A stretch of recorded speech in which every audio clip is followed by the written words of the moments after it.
Hey all, this is Robin at Heroes Legends Studios, and today we're actually going to cover an advanced topic for RPG Maker.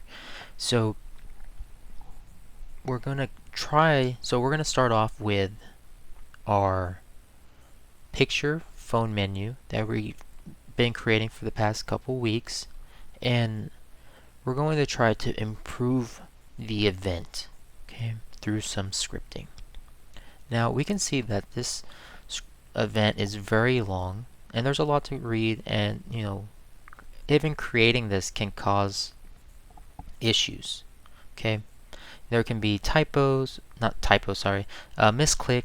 and causing errors, and it's fairly easy to see errors through an event. That's why I prefer to do eventing over scripting, especially for any developer that isn't familiar with writing code, because writing scripts can be very confusing, it can be difficult, and very frustrating.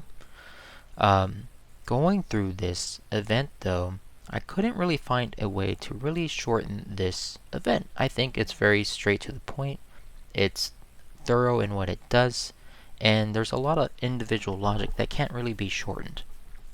But I did find one, which is the tints. The tints, update based on the current selected button. So if current selected button is 1, it's going to tint picture 2 darker by 1 frame, and then it tints everything else to normal. Same thing for button 2. If button 2 is selected, it goes to picture 3, makes that darker, and then everything else goes back to normal. And so on and so on. Now this happens 9 times. This is very repetitive. This is exactly something that can be written in script and shorten the length of this event quite a bit. So what are we going to do? So the concept here is that we're going to make a script, and what this script's going to do is iterate through all 9 buttons and either make them normal tint or a darker tint based on if that button is currently selected. So the easiest thing to do, I wish I had a second screen still, but I don't, and hopefully in the near future I'll get one. I do plan on getting one very soon. So I have my notes here, and I was just debating if I want to copy and paste it into here, but I will, because it's just easier instead of writing it line by line. I'll talk about it line by line. So the first line, I create a new variable, and I like creating local variables in scripts. It makes it a little bit longer, but I think that's okay because it adds a little bit more clarity to other readers, say if I was working in a team. And maybe, I'm working 5 months down the road, I come back and I have no idea what this does. It makes it a little bit easier and quicker to understand what I'm doing. So I get that variable current selected button, and if people want to learn this, I do have other tutorials on what game variables are. But essentially all game variables is the object that stores all the variables within the game. Okay, so I get value 1, so I get the value of variable 1. Okay, and I'll explain this fairly quickly. We have our variable, which is variable 1, current selected button. We have to go by the index because that's how the data works inside RPG Maker. Okay, so we get variable 1 and the value of it, which will be our current selected button. So if current selected button equals 1, we do XYZ. Okay, I create a new variable, which is the starting value, and I set it to 1, and this is just a numeric value. I create a new variable, last, which is 9. So we have buttons 1 through 9. Okay, here I create 2 new variables, a normal tone and a dark tone. Our normal tone which resets the picture back to what it should look like, and we darken the picture with a dark tone. Now, how did I know what kind of object this was? How did I know it was an array?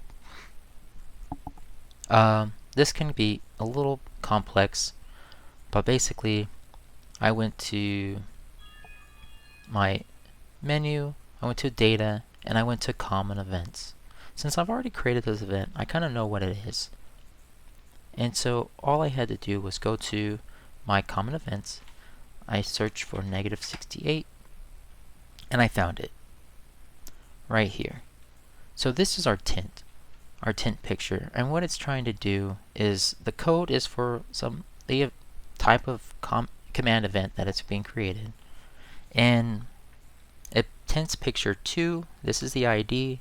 Here's the tint, the number of frames, and whether it's true or false. Okay, so I got this array of numbers and put that in there.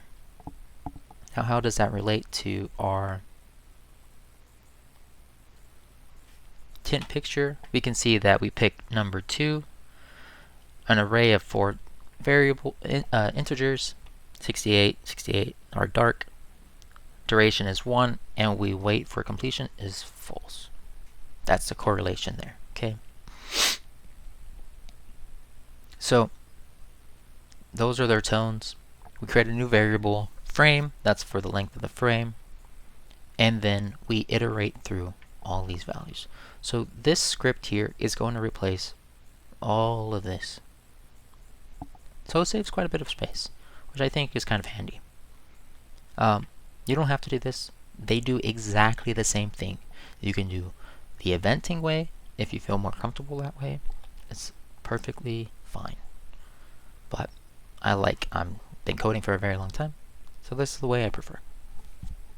So if you don't know what a for loop does, I can go into it real quickly here. Basically,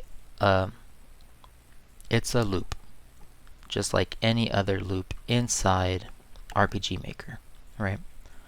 It's just known as a for loop, because for each value in the range, which is going to be from 1 to 9, we do X.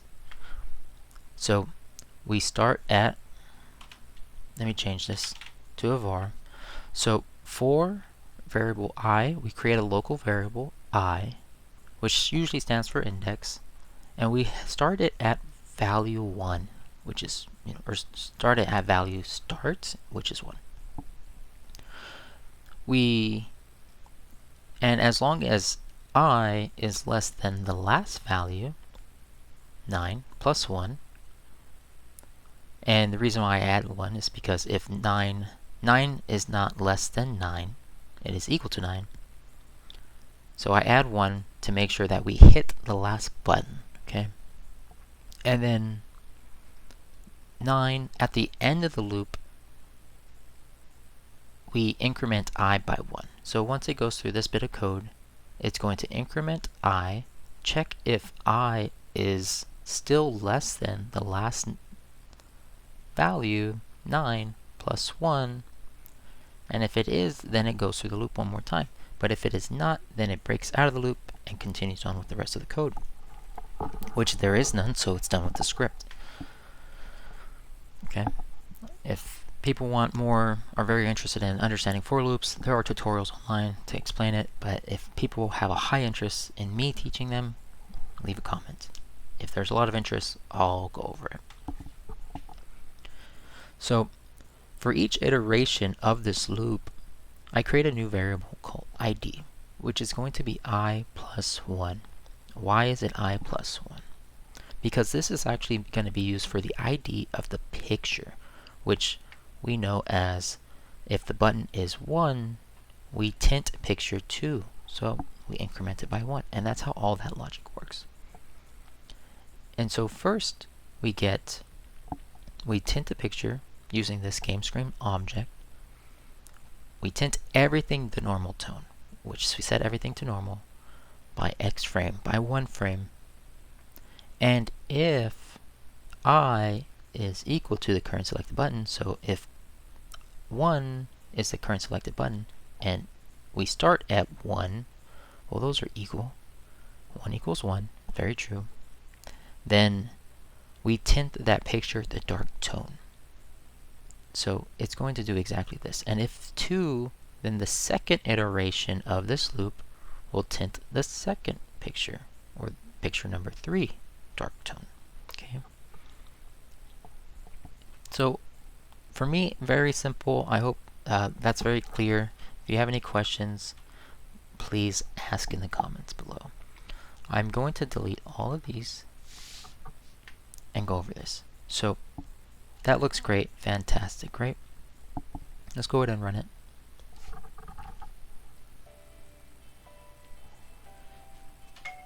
And if you hit F2, you'll see that you'll get a frames per second. And thanks, Joseph. Check out his videos at MauiGameStudios. He always has great stuff and is always giving me tips and tricks of all the things I don't know about RPG Maker. So what we're going to do is open this menu, and you'll see something right off the bat. Our frames dropped quite a bit. So this was an initial issue that I ran into with RPG Maker. We don't want our frames to drop so low. Okay? We have some lag when navigating in and out of the menu. So I've pressed enter, and I've had to press enter a couple times before actually being able to get in and out of menus. Well, that's not good.